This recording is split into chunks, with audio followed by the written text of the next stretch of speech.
3:30, 4 o'clock in the morning, tornado siren went off. Okay. Yeah. My kids enter my room. Mom, tornado siren's going off. I felt annoyed. I wasn't scared. I said, hang on. I picked my phone up and went to my weather app and I said, it's not near us. Raising a well-behaved child in this world requires strict discipline and punishment. Today, we will look... No, we will not.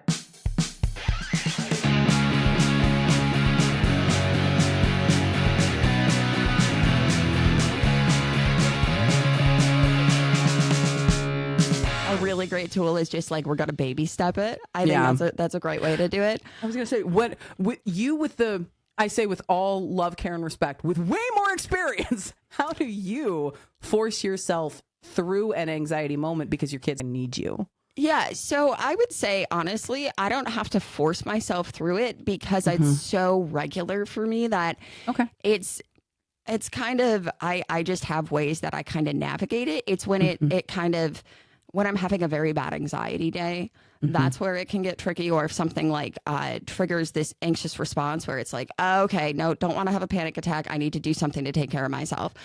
And so one thing that is actually like really important to me, I have a few people in my life that because when you have debilitating anxiety, when you have an anxiety disorder, it is pretty easy to sort through. Sometimes it's hard.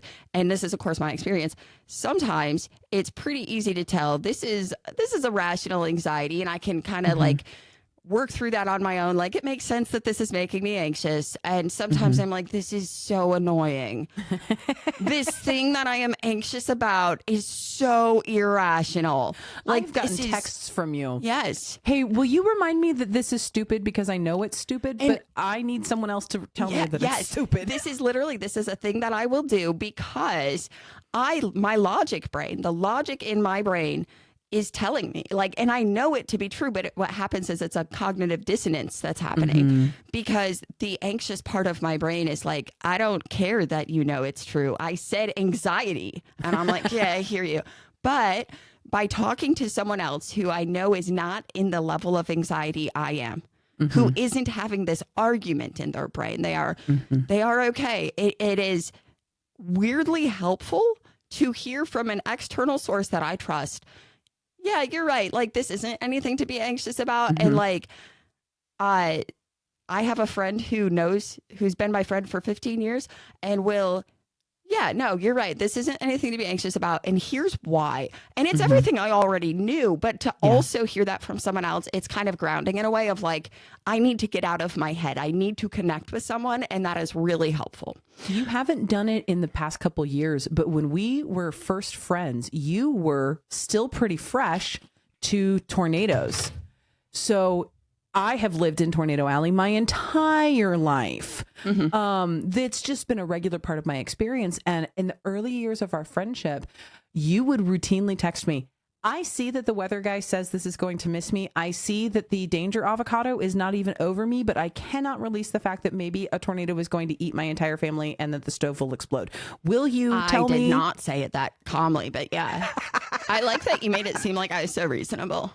Thank you. Will you tell me that everything that I'm seeing is correct? Will you take a look and see if you see the same thing that I have already looked at a billion times? Yeah, I'll take a look. Yeah. So do I have 2 different weather apps on my phone?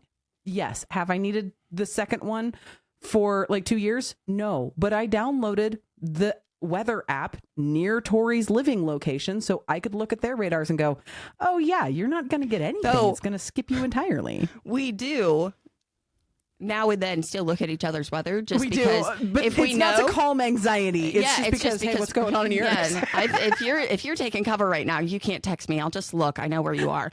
And for those of you who don't know, danger avocado is a term I coined years ago when I moved here because few things about me, I can make anything funny because funny, it makes me feel better. And also, you know, it helped me with this anxiety. So if you look at a severe weather map that they put the layers of like the severe risk and outside of that is the marginal and it goes on. But the colors that they choose to use, it looks like an avocado. Almost every time. You don't want to be in the pit of the avocado. And if you are, your goal is to not end up with guacamole. That's what it is. Okay. So we just call it the danger avocado now. We just text each other. I have a danger avocado today. Again, if you're listening to this on Spotify, Apple, or any of the listening only platforms, although are we on video on Spotify? We're on now? video on Spotify. Okay. But if you're listening to this on 3 weeks Apple now. or any of the places that you don't get video, please swap over to either Spotify where you can see our faces or YouTube where you can see our faces, because we have put up graphics to explain the danger avocado. Yes. So if you're only listening to this and you're like, why are you talking about things we can't see? It's because we also have video. I'm super sorry. We'll try to stop doing that, but we're probably not going to stop doing that. But here's the other thing. The reason that you haven't gotten as much anxiety text, in years you haven't gotten any about the tornadoes, right?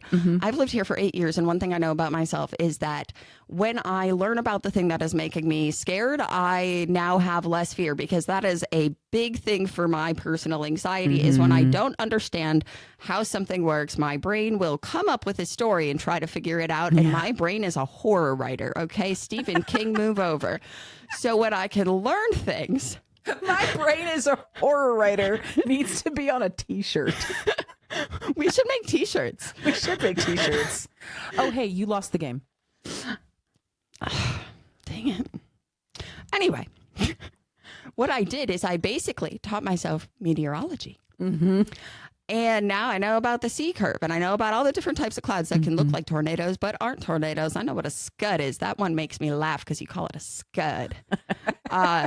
But by doing so, we have now reached a point, Gwenna, you will be so proud of me. A couple weeks ago, the tornado siren went off. Did you go out on your porch?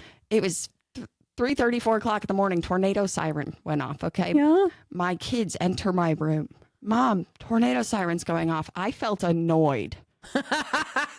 I wasn't scared. I said, hang on. I picked my phone up and went to my weather app, and I said, it's not near us. You can go back to bed, or you can go downstairs if you don't like the sound of it. Like we have during tornado season, I have a air mattress set up in my basement. Yeah. It's a finished basement, so that if we are going to have tornadic weather at night, we could just like have a sleepover downstairs. Just hang there. Yeah. And I was like, you guys can go downstairs if you want. You can go back to bed. This is not anywhere near us. We're fine. And I put a pillow over my head to go back to sleep with the siren going off. So that's how far I've made it with that. Yes, you are now one of us. I do not think you can claim storm anxiety anymore. Now, if you experience anxiety, it is a normal amount of anxiety that is the protective kind. Yeah. Because there's actual danger, not your brain lying to you about it. The storms were rolling in. The sirens are going off. I was in the middle of cooking biscuits and gravy. I'm looking out the window. I'm like, I don't see a tornado. I'm finishing. Fuck you. I want this. I've never felt more Southern, cursing out a tornado while making biscuits and gravy.